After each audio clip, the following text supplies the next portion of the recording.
nasiib darro dagaal aynaan u baahnay baa ka dhex dhacay ka socda Soomaaliya iyo Soomaaliland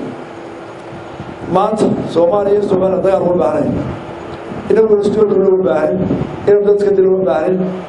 waxaan u baahnay in iskaashano si dhibaatooyin lagu baxo abaaraha yaraanta iskuulaanta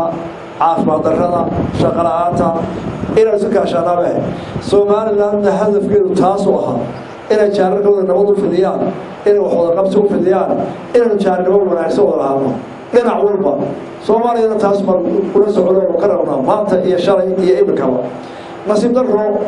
dad ku baarinta fahmo ay weerar u kaga dhigteen weerar ugu soo qaadaan waa diiniyo qofku hadii la soo weeraro inuu difaac nafsi karo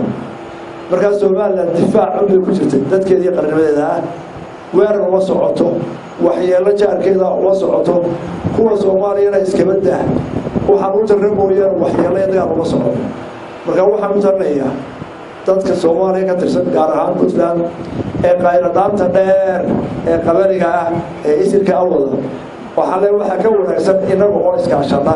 oo laba qaran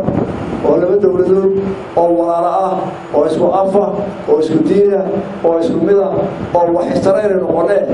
dabka ka baxaya Soomaaliya shay iyo beerweyn ku soo rujay Soomaaliland wala yartooda ma jirto haduu guriga gubanayo waa kula baxteynayna laakiin adigu dabka kaleega ha u soo gudbin taasina waa tala waayeen oo fiilayo walaalaha jooga xamar iyo gurbi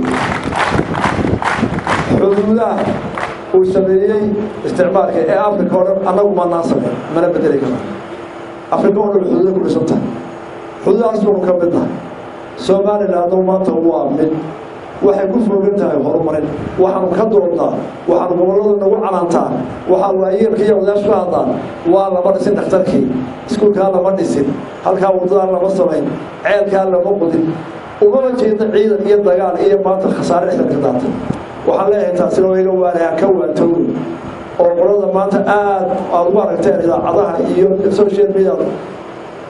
adawada qaawan ee qabaa'ilka ku dagaalamay waxaan ugu qala Soomaaliland isir kama jiri ee waa qaran isku mid ah bari ilaa galbeed iyo cadayla baran qabiilkii waa Soomaaliland wixii laga hadlayo waa Soomaaliland oo u siman dalka si walba wixii ka qadar muddo ka toosanta taariikhda saaqulaya